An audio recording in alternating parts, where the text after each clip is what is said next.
तस्बीह को मुनाजात हो तिलावत हो तराबी तिलावत हो तराबी मशगूल इबादत शकल मोमिन मुसलमान मशगूल इबादत शकल मोमिन मुसलमान अल्हम्दुलिल्लाहि रब्बिल आलमीन वस्सलातु वस्सलामु अला सय्यिदिल मुरसलीन अम्मा बअद फ़अऊज़ु बिल्लाहि मिनश शैतानिर रजीम बिस्मिल्लाहिर रहमानिर रहीम अस्सलातु वस्सलामु अलैका या रसूलल्लाह व अला आलिका व अस्हाबिका या हबीबल्लाह अस्सलातु वस्सलामु अलैका या नबियल्लाह व अला आलिका व अस्हाबिका या नूरल्लाह। মাদানী চ্যানেলের দর্শকবৃন্দ, দরুদ শরীফ পাঠ করার অগণিত ফজিলত এবং বরকত রয়েছে। প্রিয় নবী আখেরি নবী হযরত মুহাম্মদ সাল্লাল্লাহু তাআলা আলাইহি ওয়াসাল্লাম ইরশাদ করেন, যে ব্যক্তি আমার উপর একবার দরুদ শরীফ পাঠ করে আল্লাহ সুবহানাহু ওয়া তাআলা তার উপর 10টি রহমত নাজিল করেন। সাল্লু আলাল হাবিব সাল্লাল্লাহু তাআলা আলা মুহাম্মদ সাল্লাল্লাহু তাআলা আলাইহি ওয়াসাল্লাম। মাদানী চ্যানেলের দর্শকবৃন্দ, উপস্থিত হয়েছি দারসে তারাবি অনুষ্ঠানে। আর আজ রমজান মাসের পঞ্চম রজনী, তাই আজ আমরা আমাদের আলোচনার প্রতিপাদ্য বিষয় হলো পঞ্চম পারা। তো পঞ্চম পারা সম্পর্কে আমরা সংক্ষিপ্ত আলোচনা শুনব। পঞ্চম পারার মধ্যে কিছুটা অংশ সূরা নিসার রয়েছে। তারপর এই সূরার মধ্যে নারীদের আহকাম, উত্তরাধিকার, তারপর মোহর সম্পর্কে আলোচনা করা হয়েছে। আবার সূরা নিসার মধ্যে বিবাহ সম্পর্কেও আলোচনা করা হয়েছে। ব্যবসা সংক্রান্ত বিষয় নিয়ে আলোচনা করা হয়েছে। হালাল উপার্জনের ব্যাপারে আলোচনা করা হয়েছে। অতঃপর গুনাহে কবিরা সগীরা সম্পর্কে আলোচনা করা হয়েছে। স্বামী স্ত্রীর অধিকার সম্পর্কে আলোচনা করা হয়েছে। ঝগড়া হলে কিভাবে মীমাংসা করতে হবে সে সম্পর্কে আলোচনা করা হয়েছে। তাছাড়া সালাতুল খাউফ এবং কসর নামাজ অর্থাৎ মুসাফিরের নামাজ, একজন ব্যক্তি যখন সফর করে তখন তাকে নামাজ কসর করতে হয়, 92 কিলোমিটার বা তার ঊর্ধ্বে গেলে তাকে কসর করতে হয়, সে সম্পর্কে আলোচনা করা হয়েছে।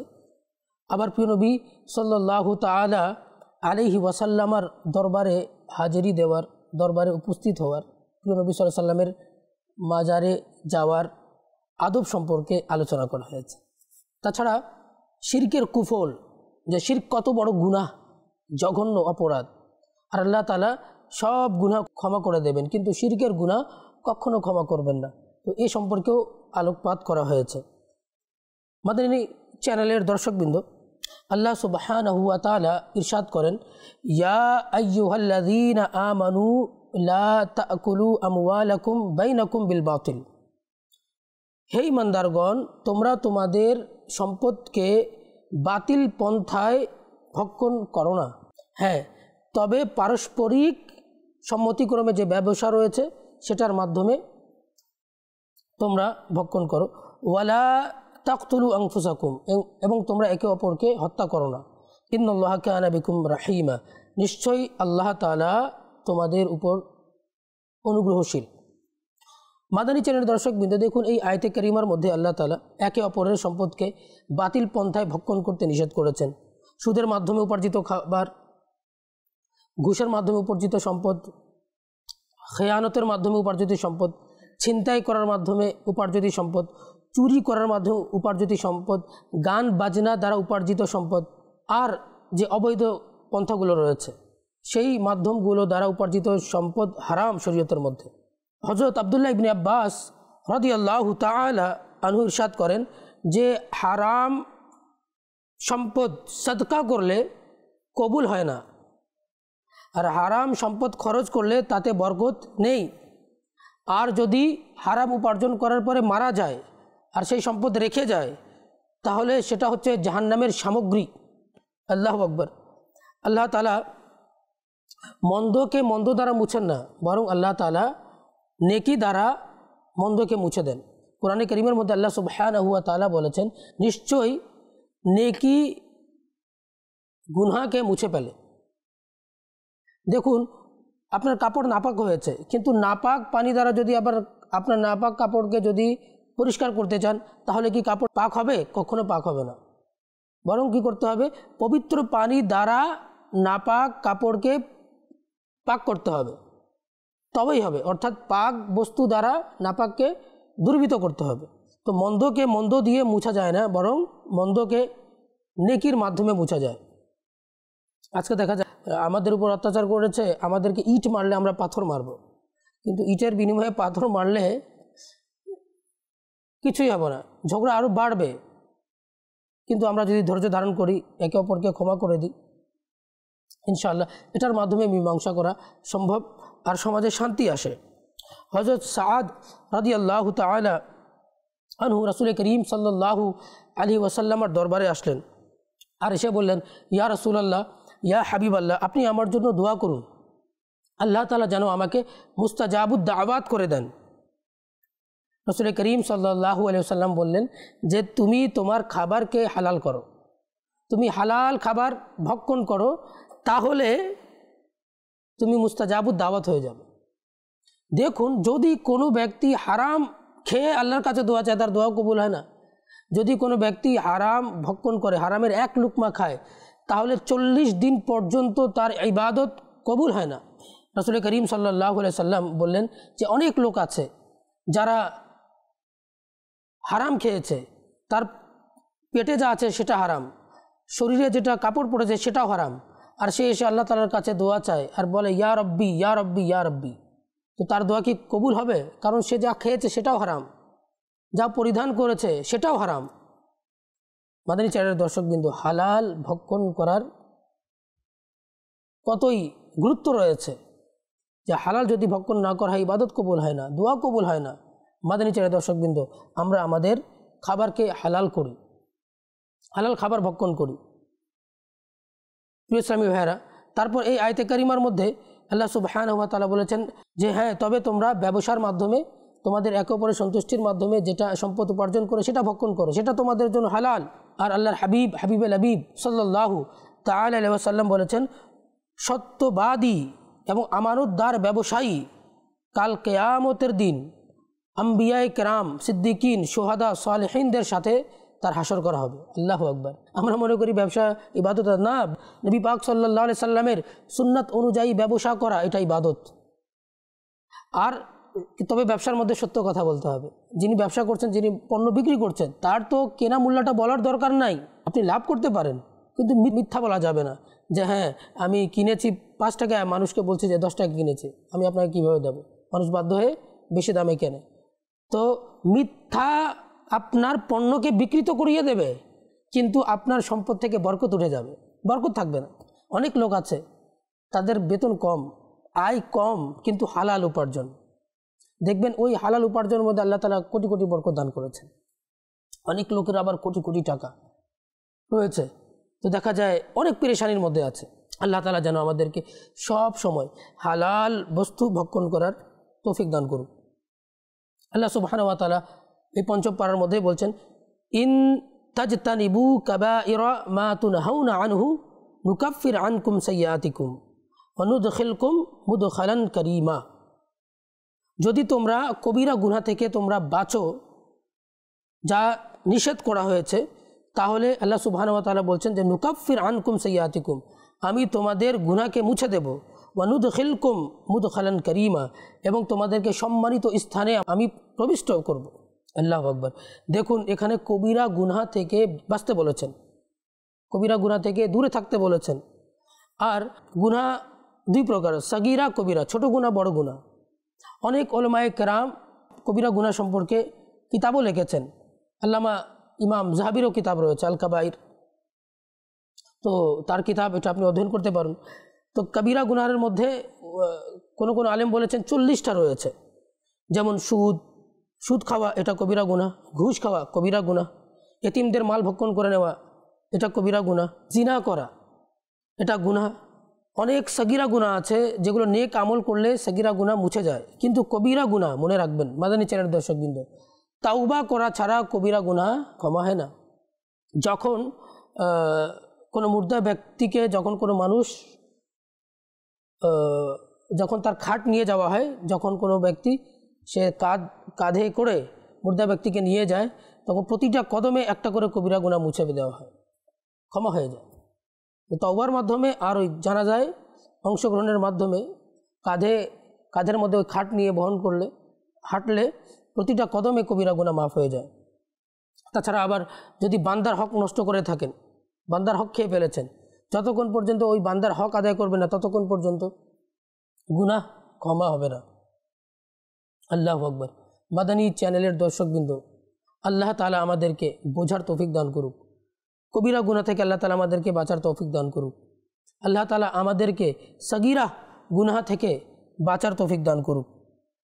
আল্লাহ সুবহানাহু ওয়া তাআলা কুরআনে কারীমের মধ্যে ইরশাদ করছেন, ওয়ালা তাতামান্নাউ মা ফাদ্দালাল্লাহু বিহি বা'দাকুম আলা বা'দ।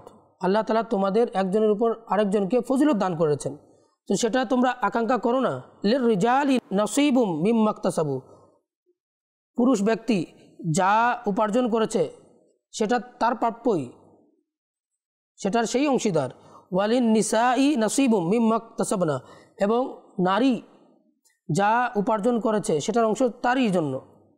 ওয়াসআলুল্লাহ মিন ফাদলি, তোমরা আল্লাহ তাআলার কাছে আল্লাহর অনুগ্রহ প্রার্থনা করো। ইন্নাল্লাহা কানা বিকুল্লি শাইইন আলিমা, নিশ্চয়ই আল্লাহ তাআলা সব কিছুই জানেন। আমাদের চ্যানেলের দর্শকবৃন্দ, আমাদের সমাজে অনেক লোক আছে হিংসা করে। কাউকে আল্লাহ তাআলা ইলম দান করেছেন, এটাও আল্লাহ তাআলার ফজল, কিন্তু হিংসা করছে। আল্লাহ তাআলা কাউকে সম্পদ দান করেছেন, এটাও আল্লাহ তাআলার পক্ষ থেকে ফজল, কিন্তু হিংসা করছে। তো আমাদের হিংসা করা উচিত না। আমাদের ভাগ্যে যা ছিল আমরা সেটাই পেয়েছি, আমাদের নসিবের মধ্যে যেটা লেখা আছে আমরা সেটাই পাবো। জোরপূর্বকভাবে আমরা কোনো কিছু অর্জন করতে পারবো না। আল্লাহ তাআলা আপনাকে যা দিয়েছেন সেটার উপর সন্তুষ্ট থাকুন, আল্লাহর রিজার উপর সন্তুষ্ট থাকুন। আর এটা কিভাবে সম্ভব? আপনি যখন নিজের চেয়ে নিম্নস্থ ব্যক্তিকে যখন দেখবেন তখন আপনার ধৈর্য ধারণ করাটা সহজ হয়ে যাবে। আপনার বেতন 20,000, আপনি চাচ্ছেন যেন 30,000 হয়ে যায়, তাহলে আপনি নিচের ব্যক্তিদেরকে দেখেন যাদের বেতন 10,000, আপনি চিন্তা করবেন যে না, তার চেয়ে তো আমি একটু ভালো অবস্থায় আছি, তো ধৈর্য ধারণ করাটা সহজ হয়ে যাবে। অন্যের বিল্ডিং দেখছেন, বিল্ডিং দেখে ইচ্ছা করছেন আমারও যেন বিল্ডিং হয়ে যায়, কিন্তু আপনি মাশাআল্লাহ নর্মাল একটা বাসায় বসবাস করছেন, তাহলে আপনি আপনার নিম্নস্থ যেগুলো খড়কুটের বাসা, বেড়া দিয়ে তৈরি, সেগুলো বাসা দেখুন, দেখা যাবে যে আপনার জন্য ধৈর্য ধারণ করা সহজ হয়ে যাবে। তো আল্লাহ তাআলা যাকে যে অবস্থায় রেখেছেন আল্লাহ তাআলা তার জন্য কল্যাণ রেখেছেন। একবার শেখ সাদি রহমতুল্লাহি তাআলা আলাইহি রাস্তা দিয়ে হেঁটে যাচ্ছিলেন, তো পায়ে জুতো ছিল না। শেখ সাদি রহমতুল্লাহি তাআলা আলাইহি তিনি আফসোস করছিলেন যে পায়ে জুতো নেই। যেতে যেতে পথিমধ্যে একটা মসজিদ ছিল, মসজিদের বাইরে একজন ফকির বসে আছে যার পা নেই। তো শেখ সাদি রহমতুল্লাহি তাআলা সাথে সাথে সাজদার মধ্যে পড়ে গেলেন আর আল্লাহ তাআলার কাছে শুকরিয়া আদায় করলেন, মওলা আমার কাছে স্যান্ডেল নেই, এই জন্য আমি আফসোস করছিলাম, আর ওই ব্যক্তির তো পা নেই, মওলা তুমি তো তার চেয়ে আমাকে ভালো অবস্থায় রেখেছো। আল্লাহ তাআলা যেন আমাদেরকে ধৈর্য ধারণ করার তৌফিক দান করুক। ওয়ামা আরসালনা মির রাসূলিন ইল্লা লিইউতাআ বিইজনিল্লাহ। আল্লাহ সুবহানাহু ওয়া তাআলা আবার এই পারার মধ্যে বলেছেন যে আমি যেই রাসূলকে, আমার রাসূলগণ হতে যেই রাসূলকে আমি প্রেরণ করেছি, এই জন্য প্রেরণ করেছি যাতে করে তারা আল্লাহ তাআলার সন্তুষ্টির জন্য ও রাসূলগণের ইতাআত করে, আনুগত্য করে। রাসূল আলাইহিস সালাতু ওয়াস সালামকে এই জন্য পাঠানো হয়েছে যাতে মানুষ কি করবে, রাসূলগণের আনুগত্য করবে, ইত্তেবা করবে। আলহামদুলিল্লাহ, আমাদের আদম আলাইহিস সালাতু ওয়াস সালাম থেকে শুরু করে ঈসা আলাইহিস সালাতু ওয়াস সালাম পর্যন্ত অনেক রাসূল এসেছে, অনেক মানুষ অনুসরণ করেছে, ঈমান এনেছে, অনেকে আবার ঈমান আনেনি। আমাদের প্রিয় নবী সাল্লাল্লাহু তাআলা আলাইহি ওয়াসাল্লামও এসেছেন পৃথিবীতে, দ্বীনের দাওয়াত দিয়েছেন, অনেকে ঈমান এনে সাহাবী হয়ে গেছেন, লক্ষ লক্ষ সাহাবী হয়েছেন। এখন বর্তমানে লক্ষ লক্ষ মুসলমান আছে, কিন্তু রাসূল করিম সাল্লাল্লাহু আলাইহি ওয়াসাল্লামের যুবোদ্দেশায় অনেকে ইত্তেবা করে নেয়, অনেকে আবু জেহেল হয়েছে, অনেকে উতবা শাইবা হয়েছে, ঈমান আনেনি, তারা দুর্ভাগা ছিল। কিন্তু রাসূল করিম, যারা রাসূল হন তাদের ইত্তেবা করতে হবে। আর এই পাড়ার মধ্যে রাসূল করিম সাল্লাল্লাহু তাআলা আলাইহি ওয়াসাল্লামের দরবারে উপস্থিতির কথাও বলা হয়েছে। আল্লাহু আকবার। যে অনেকের আমরা বান্দা মাসুম হচ্ছেন শুধুমাত্র ফেরেশতা এবং আম্বিয়া আলাইহিস সালাতু ওয়াস সালাম এবং রাসূলগণ, কিন্তু আম্বিয়া এবং ফেরেশতা ছাড়া কেউ মাসুম নন। হ্যাঁ, যারা আল্লাহ তাআলার নেক বান্দা ওলিগণ হয়ে থাকেন তারা মাহফুজ আনিল খাতা, আল্লাহ তাদেরকে হেফাজতে রাখেন, কিন্তু মাসুম না। মাসুম শুধুমাত্র আম্বিয়া আর ফেরেশতাগণ রয়েছেন। এই আকীদা ভালো আমাদেরকে ধারণ করতে হবে। তো আমরা মানুষ, আমাদের দ্বারা গুনাহ হয়ে যায়, আল্লাহ তাআলা শিখিয়ে দিয়েছেন যদি গুনাহ হয়ে যায় তাহলে কোথায় যেতে হবে। আল্লাহ সুবহানাহু ওয়া তাআলা কোরআনে কারীমের মধ্যে বলছেন, ওয়ালাউ আন্নাহুম ইয যালামু আনফুসাহুম জাউকা, যদি তাদের দ্বারা কোনো গুনাহ হয়ে যায়, তারা যদি নফসের উপর জুলুম করে বসে, জাউকা, এবং হে হাবিব তারা যদি আপনার কাছে আসে, ফাস্তাগফিরুল্লাহ, এবং তারা আল্লাহ তাআলার কাছে যদি ক্ষমা প্রার্থনা করে, ওয়াস্তাগফার লাহুমুর রাসূল, আর রাসূলও যদি তাদের জন্য ক্ষমা প্রার্থনা করে দেন, লাওয়াজাদুল্লাহ তাওয়াবার রহিমা, অবশ্যই তারা আল্লাহ তাআলাকে ক্ষমাশীল এবং অনুগ্রহশীল হিসেবে পাবে। দেখুন আল্লাহ তাআলা শিখিয়ে দিচ্ছেন যে যদি বান্দা কোনো গুনাহ করে ফেলে তাহলে নবী পাক সাল্লাল্লাহু আলাইহি ওয়াসাল্লামের যেন দরবারে যায়, আর দরবারে গিয়ে রাসূল করিম সাল্লাল্লাহু আলাইহি ওয়াসাল্লামের দরবারে যেন প্রার্থনা করে, আর রাসূল করিম সাল্লাল্লাহু আলাইহি ওয়াসাল্লাম যদি তাদের পক্ষ থেকে সুপারিশ করে দেন, আল্লাহ তাআলা তাদের তওবাকে কবুল করে নেবেন। এখন অনেক লোক আছে যারা রাসূল করিম সাল্লাল্লাহু আলাইহি ওয়াসাল্লামের রওজা যায়, উমরা করার সময় রাসূল করিম সাল্লাল্লাহু আলাইহি ওয়াসাল্লামের দরবারে যায়, হজ করার সময়, হজ করার পরে তারা মদিনা শরীফ জিয়ারত করার জন্য যায়, তারা কতই সৌভাগ্যবান। কিন্তু অনেক লোক আছে যারা দরিদ্র, নবী পাক সাল্লাল্লাহু আলাইহি ওয়াসাল্লামের উম্মত, তারা যেতে পারে না। উলামা একরাম বলেছেন যদি যেতে না পারে তাহলে মনে মনে ধারণা করবে যে আমি রওজা পাকের সামনে উপস্থিত আছি, আর এটা ধ্যান করে রাসূল করিম সাল্লাল্লাহু আলাইহি ওয়াসাল্লামের সামনে দোয়া করুন, আসআলুকা শাফাআতা ইয়া রাসূলুল্লাহ, ইয়া রাসূল আপনি আল্লাহ তাআলার দরবারে সুপারিশ করে দিন, আল্লাহ তাআলা যেন আমার গুনাহকে ক্ষমা করে দেন। আল্লাহ তাআলা অনুগ্রহ যদি করে তাহলে ইনশাআল্লাহ ওই দরিদ্র ব্যক্তিরও আল্লাহ তাআলা গুনাহকে ক্ষমা করে দেবেন। এই আয়াতে কারিমা রাসূল করিম সাল্লাল্লাহু আলাইহি ওয়াসাল্লামের জীবদ্দশার জন্যও রয়েছে, আর রাসূল করিম সাল্লাল্লাহু আলাইহি ওয়াসাল্লামের ওয়াফাতের পরেও রয়েছে একই হুকুম। রাসূল করিম সাল্লাল্লাহু আলাইহি ওয়াসাল্লাম যখন ওয়াফাত বরণ করেন, আর একজন সাহাবী, গ্রাম্য সাহাবী, তিনি আসলেন আর রাসূল করিম সাল্লাল্লাহু আলাইহি ওয়াসাল্লামের রওজা পাকে এসে তিনি কান্না করে, এই আয়াতে কারিমা পাঠ করে রাসূল করিম সাল্লাল্লাহু আলাইহি ওয়াসাল্লামের দরবারে দোয়া চাচ্ছিলেন যেন আল্লাহ তাআলা তার গুনাহকে ক্ষমা করে দেয়। কবর থেকে আওয়াজ আসলো তখন যে আল্লাহ তাআলা তোমার গুনাহকে ক্ষমা করে দিয়েছেন। রাসূল করিম সাল্লাল্লাহু আলাইহি ওয়াসাল্লাম বলেছেন যে আমার কবর জিয়ারত করলো তার জন্য আমার শাফাআত ওয়াজিব হয়ে গেল। অনেক লোক আছে এখন নবী বিদ্বেষী, বলে যে না হজ করার জন্য যাও, মদিনা শরীফ তো যাওয়ার প্রয়োজন নেই, নাউযু বিল্লাহি মিন যালিক। অথচ আমাদের আলা হযরত কি বলেছেন, উনকে তুফাইল হজ भी खुदा ने करा दिए, আসলে মুরাদ হাজিরি উস পাক দর কি। আলা হযরত রাহমাতুল্লাহি তাআলা বলছেন আসলে তো রাসূল করিম সাল্লাল্লাহু আলাইহি ওয়াসাল্লামের উসিলায় আল্লাহ তাআলা আমাকে হজ করার তৌফিক দান করলেন। আসলে মুরাদ হাজির উস পাকে দর কি। এটা আশিকের ভাষা। তিনি বলছেন আসল তো আমার ছিল যে নবী পাক সাল্লাল্লাহু আলাইহি ওয়াসাল্লামের রওজা পাকের জিয়ারত করা, আসলে সেখানেই গিয়েছে।